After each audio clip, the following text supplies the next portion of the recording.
Joining us now to analyze today's headlines is Cristina Mislan. She is an assistant professor of journalism studies at the Missouri School of Journalism. Hi, Cristina. Hello, Sonali.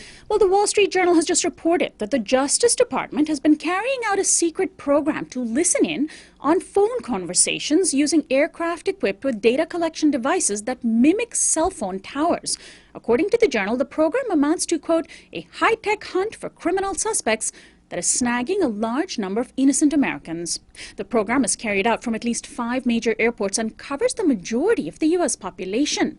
At the local level, Associated Press broke a similar story of the Los Angeles Police Department relying on electronic data collection as part of a program called LASER to focus on ex-convicts in crime-ridden neighborhoods. The AP, paraphrasing proponents of privacy rights, says the spying program, quote, isn't transparent, has no clear oversight, and unjustly focuses on keeping ex-convicts under suspicion even though they've served their time.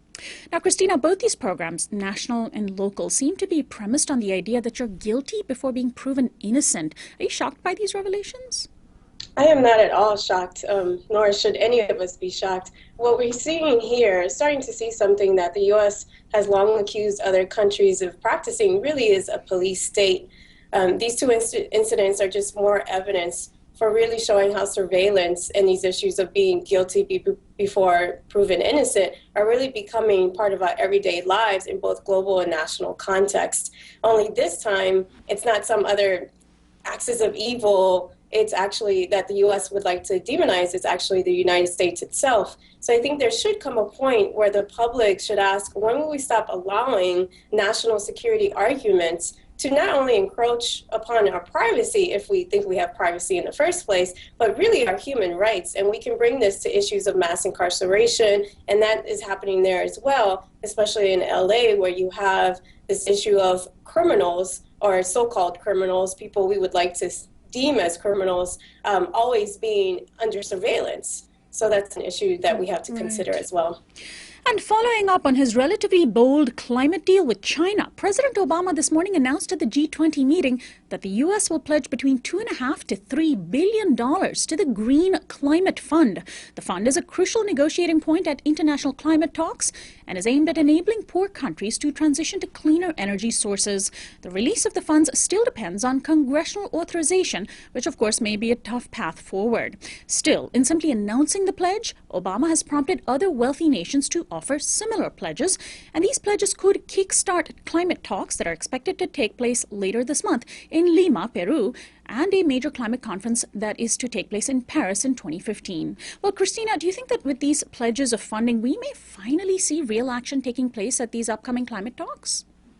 Well, I think we're seeing an improvement, and it's good that we're moving toward these talks, but I would be hesitant to applaud this move, being that we still have issues, for instance, like the Keystone Pipeline that we're still talking about in the U.S. And if we see something like that approved by Congress, and then depending on what President Obama's reaction is, if that is approved, it undermines these talks. So what the U.S. really has to do here is hold not only other countries accountable for providing cleaner energy resources, but also holding itself accountable for doing the same. And finally, government workers are on strike. More than 800 federal contractors and some members of Congress supporting them marched yesterday on the U.S. Capitol in Washington, D.C., demanding better pay and benefits and access to a union. Among them were Pentagon and Smithsonian Museum workers. It was apparently the first time such a strike took place at the Capitol. And today, U.S. postal workers are demonstrating in more than 100 U.S. cities, including Washington, D.C., against proposed cuts and degradation of postal services. The USPS has long been a target of Republicans, even though it is technically financially self-sufficient. Well, Cristina, how important are such shows of force by government workers? And with the new GOP-dominated Congress coming into power, will they simply brush them aside?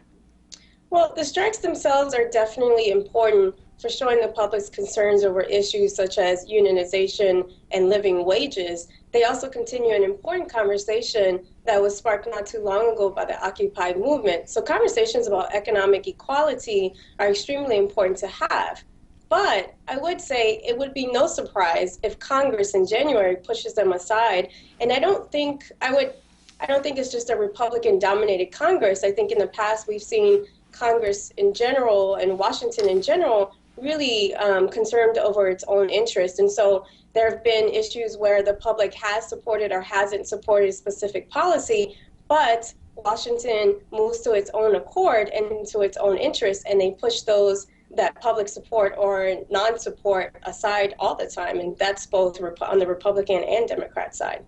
Well, Cristina, Mislan, I appreciate your analysis on these issues, and we'll talk to you again next week. Thank you. My guest is Cristina Mislan. She is an assistant professor of journalism studies at the Missouri School of Journalism. And we'll have more on organizing and labor in just a moment, taking a look at what took place at two Walmart stores in Southern California after this break.